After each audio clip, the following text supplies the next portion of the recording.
Hello बच्चों, start करते हैं। Torque acting on dipole in uniform magnetic field, potential energy of dipole placed in magnetic field और गोस law in magnetism. ठीक है, start करते हैं। सो टॉर्क वाला कैसा टॉपिक है वो हम पढ़ाते हैं आपका। टॉर्क किसे कहते हैं, यानी कि टॉर्क अगर मैग्नेटिक फील्ड के उसमें देखें तो टॉर्क क्या होगा। ठीक है ना, ठीक है। सपोज करो, ठीक है ना, वेट फॉर अ मिनट। ठीक है, सपोज करो कि हम क्या करेंगे। मैंने यहाँ पर क्या कर लिया, यहाँ पर नॉर्थ पोल कंसीडर कर लिया, यहाँ पर हमने साउथ पोल कंसीडर कर लिया। ठीक है, यहाँ से नॉर्थ पोल से साउथ पोल क्या जा रही है, मैग्नेटिक फील्ड जा रही है। क्या जा रही है, मैग्नेटिक फील्ड जा रही है। ठीक है, मैग्नेटिक फील्ड जा रही है। इस पर हमने क्या कर दिया, मैग्नेटिक डायपोल रख दिया। क्या रख दिया, मैग्नेटिक डायपोल रख दिया। That is S, that is N. ठीक है, ये क्या है, ये आपको 2L मिलेगा। ये पॉइंट O है। मान लो कि एंगल थीटा से मैग्नेटिक फील्ड और उसके मैग्नेट से क्या बन रहा है, एंगल बना रहा है। ठीक है, इतनी सी बात क्लियर होगी आपको। ठीक है, अगर मैं पूछूं तो इधर की तरफ फोर्स कितना लग रहा है, अगर मैं इधर की तरफ पूछूं तो F क्या लग रहा है, M भी लग रहा है। और इधर की तरफ आगे पूछूं तो M भी लग रहा है, क्योंकि नॉर्थ और साउथ अट्रैक्ट करेंगे और नॉर्थ और साउथ अट्रैक्ट करेंगे। ठीक है, अब पता है इसमें नेट फोर्स कितनी होती है। जो आपकी नेट फोर्स होती है दैट विल बी 0। ठीक है, और अगर मैं बात करूं इसमें क्या होगा, इसमें आपका टॉर्क क्रिएट होगा। ठीक है, टॉर्क क्रिएट होगा। सो जो F होता है, F इक्वल टू क्या हो गया, mb हो गया। टॉर्क क्या होता है, फोर्स इनटू परपेंडिकुलर डिस्प्लेसमेंट। ठीक है, अब परपेंडिकुलर डिस्प्लेसमेंट कौन सी होगी। ठीक है, अब हम कंसीडर करेंगे, मान लो कि ये लेंथ क्या है। ठीक है, इसको मैंने ऐसे मान लिया। अगर इस वाली लाइन को मैं यहाँ पर लिखूँ सो मेरा क्या होगा, ये मेरा होगा। ठीक है, ये क्या है मेरा 2L है, ये मेरा क्या है, ये थीटा है। थीटा के सामने वाला परपेंडिकुलर, यानी कि हमें ये निकालना है, क्योंकि परपेंडिकुलर डिस्प्लेसमेंट, ये क्या है, परपेंडिकुलर डिस्टेंस, मैं डिस्प्लेसमेंट बोल देता हूँ गलती से, वो डिस्टेंस। तो R distance, R perpendicular distance होता है। अगर मैं साइन थीटा की बात करूँ तो क्या होता है, P/H। परपेंडिकुलर क्या है, आर परपेंडिकुलर, हाइपोटेन्यूज क्या है 2L, तो ये क्या आ जाएगा, R perpendicular equal to 2L sine theta. ठीक है, आप कहोगे सर आपने कोस थीटा या टेन थीटा क्यों नहीं लिखा, क्योंकि उसमें बेस आता है। बेस हमें गिवन नहीं था, हमें ये गिवन था, तो इसलिए हमने आर परपेंडिकुलर क्या ले लिया, साइन थीटा ले लिया। So tau equal to MB 2L sine theta हो जाएगा। ठीक है, अब 2L साइन थीटा हो जाएगा। ठीक है, तो ये टाउ इक्वल टू, ठीक है, M into 2L into B sine theta. ये M इंटू 2L टाउ क्या आ जाएगा, ये आपका डाइपोल बन जाएगा, जिसको हम कैपिटल M से डिनोट करते हैं, ये आ जाएगा MB साइन थीटा। टाउ को मैं M क्रॉस B लिख सकता हूँ। ठीक है, इसके दो वो बनेंगे। अगर मैं उसकी बात करूं, केस की बात करूं, तो केस 1 क्या बनेगा, व्हेन थीटा इक्वल टू क्या बनेगा, थीटा इक्वल टू 0। ठीक है, तो थीटा इक्वल टू 0 यानी कि मैग्नेटिक फील्ड भी इधर की तरफ होगी S और N वाली, और यहाँ S होगा, ये N होगा। अब ये दोनों एक तरफ से अट्रैक्ट करेंगे, यानी कि ये क्या होगा, ये स्टेबल इक्विलिब्रियम में होगा। क्या होगा, स्टेबल इक्विलिब्रियम में होगा। केस 2 की बात करें तो केस 2 थीटा विल बी 90। अगर 90 की बात करूं तो ये नॉर्थ पोल, ये हो जाएगा साउथ पोल, और ये क्या हो जाएगा, ये अगर मैं बात करूँ तो ये S होगा, ये N होगा।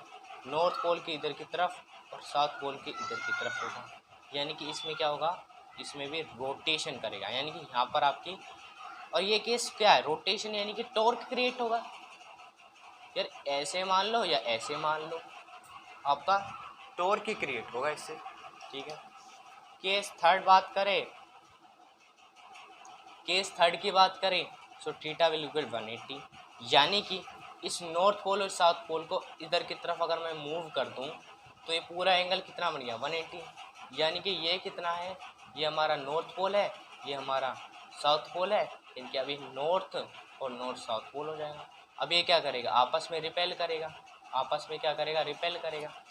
अब रिपेल से क्या होगा, ये अनस्टेबल इक्विलिब्रियम आएगा, अनस्टेबल इक्विलिब्रियम आएगा, ठीक है। सो ये केस होते हैं। अब बात करते हैं पोटेंशियल एनर्जी की। किसकी बात करते हैं हम, पोटेंशियल एनर्जी की बात करते हैं इन अ मैग्नेटिक फील्ड, ठीक है। अब सपोज करो मैंने क्या करा था, मैंने इस जो इलेक्ट्रिक ये जो मेरी बनी है, ठीक है, अगर मैं इसको थोड़ा सा रोटेट कर देता हूँ, सो मैंने क्या करा, मैंने वर्क डन करा, मैंने क्या करा, वर्क डन। वो वर्क डन किस में चेंज होता था, पोटेंशियल में, यू में। मैंने पढ़ाया हुआ ये वर्क डन किस में चेंज होता था, यू में चेंज हो जाता है, मैंने पढ़ाया हुआ है ये, ठीक है ना, ठीक है। अब वर्क डन जो है आपका यू में चेंज हो गया है, सो वर्क डन यू में चेंज हो गया, ठीक है, यानी कि हमें वर्क डन निकाल लिया तो हमें पोटेंशियल एनर्जी मिल जाएगा, ठीक है। अब मैं क्या करूँगा,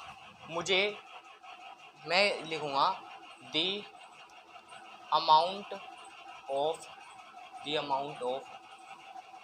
work done to rotate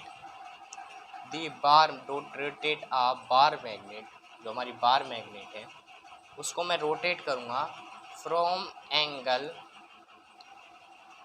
θ1 to θ2 is given by, क्या होगा, मैंने पता हुआ ये क्या होगा, ये होगा, मैंने work done equal to force into d theta, sorry tau into d theta होगा, करवाया हुआ है ना मैंने, इलेक्ट्रोस्टैटिक सब में करवाया हुआ था। तो टाउ कितना है, इसको किसने चेंज करा, θ1 से θ2, T D theta, work done θ1 से θ2 M B D theta, sorry M B sine theta D theta, ठीक है। क्लियर, इतनी सी बात क्लियर। अब यहाँ क्या होगा, M B sine theta D theta की जगह क्या होगा, ये हो जाएगा आपका एम बी क्या है, कांस्टेंट है, यानी कि वर्क डन बाहर आ जाएगा M B θ1 to θ2 sine theta D theta, so work done equal to M B इस साइन थीटा का minus cos theta θ1 to θ2, work done equal to M B, और ये माइनस बाहर चला जाएगा तो minus M B cos θ2 minus cos θ1, ये आपका केस आ जाएगा, minus M B cos θ2 cos θ1 आ जाएगा, ठीक है। इसके कुछ केसेस रहते हैं, जैसे मैं केस 1 अगर बात करूं, इनके अगर θ2 जो हो जाए 0 डिग्री हो जाए, θ1 आपका क्या हो जाए 90 डिग्री हो जाए, सो आपका u यानी कि देखो वर्क डन पोटेंशियल में चेंज हो गया तो इसका आएगा माइनस एम बी, यानी कि एक मिनिमम केस होगा, यानी कि मिनिमम पोटेंशियल, यानी कि हमें सबसे कम एनर्जी लगानी पड़ेगी अगर θ2 0 है। अगर θ1 90 है और θ2 0 यानी कि अगर हमने कोई चेंज नहीं करा तो वो मिनिमम है, यानी कि हमने कुछ चेंज ही नहीं करा, कुछ वर्क डन ही नहीं लगा, इसलिए मिनिमम। और मान लो θ1 जो है आपका वो 90 हो जाए और θ2 हो जाए 180 हो जाए, यानी कि 90 से मैंने 180 रोटेट करा, यानी कि सबसे ज़्यादा मुझे वर्क डन लगाना पड़ेगा प्लस एम बी, यानी कि ये क्या हो जाएगा मैक्सिमम हो जाएगा, ठीक है। अब बात करें किसकी वाला, बात करते हैं गोस लॉ इन मैग्नेटिज्म, किसकी बात करते हैं, गोस लॉ इन मैग्नेटिज्म।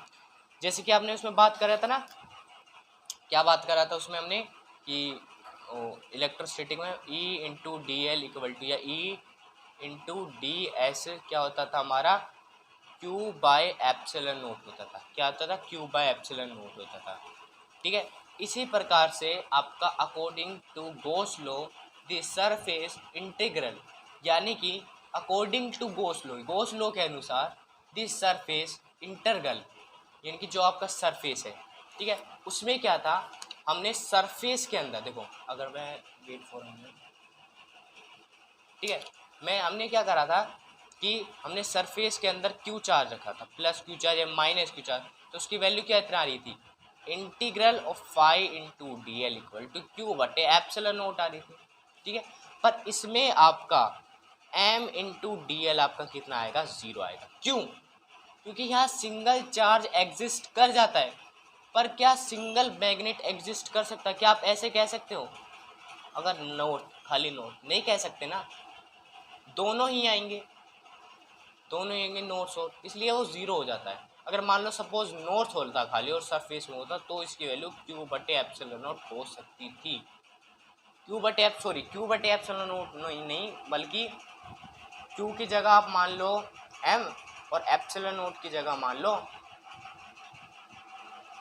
ये हमारी क्या वैल्यू थी, म्यू नॉट अपॉन 4 पाई थी, तो आपकी वैल्यू हो जाती ये। अगर खाली सिंगल चार्ज होता तो म्यू नॉट एम आ जाती, बट अब हमारा नोट था वो ये लाइन कह रहा है, देखो the go surface the surface integral कहते हैं इसको, to the of magnetic field over closed surface, close या क्लोज लूप 0। कहने का मतलब ये है कि आपने जो ये भी पढ़ा होगा कि ये अगर हम बात करें इसके अंदर के चार्ज की, तो इसमें कितना होगा, 0 होगा। अगर मैं इसकी बात करूं तो इसके अंदर मैग्नेटिक फील्ड एग्जिस्ट करेगी, बट इसके अंदर मैग्नेटिक फील्ड एग्जिस्ट नहीं करेगी। ठीक है, क्यों?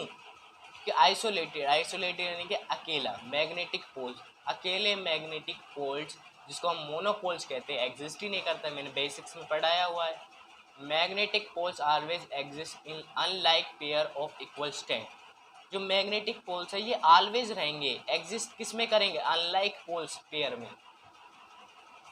हमेशा आपको नॉर्थ और साउथ अनलाइक पेयर्स ही तो मिलेंगे, और इनकी जो स्ट्रेंथ रहती है वो इक्वली तो रहती है, प्लस एम माइनस एम ये रहती है ना। अगर मान लो मैं प्लस क्यू और माइनस क्यू के एक साथ ले लूँ, तो मेरी उसकी वैल्यू भी 0 हो जाती है, बट हमने वहाँ सिंगल चार्ज लिया था, उसकी वजह से क्यू बटे एप्सिलॉन नॉट आई थी। ठीक है, तो इसमें घबराना नहीं, ये रीज़न है और ये आपका वो है। सो आपका ये कंप्लीट हो गया। आगे स्टार्ट कर देंगे कोर्स ऑफ अर्थ मैग्नेटिज्म। ठीक है, तो थैंक्स फॉर वॉचिंग, लाइक कर देना, शेयर कर देना, सब्सक्राइब कर देना, सपोर्ट कर देना।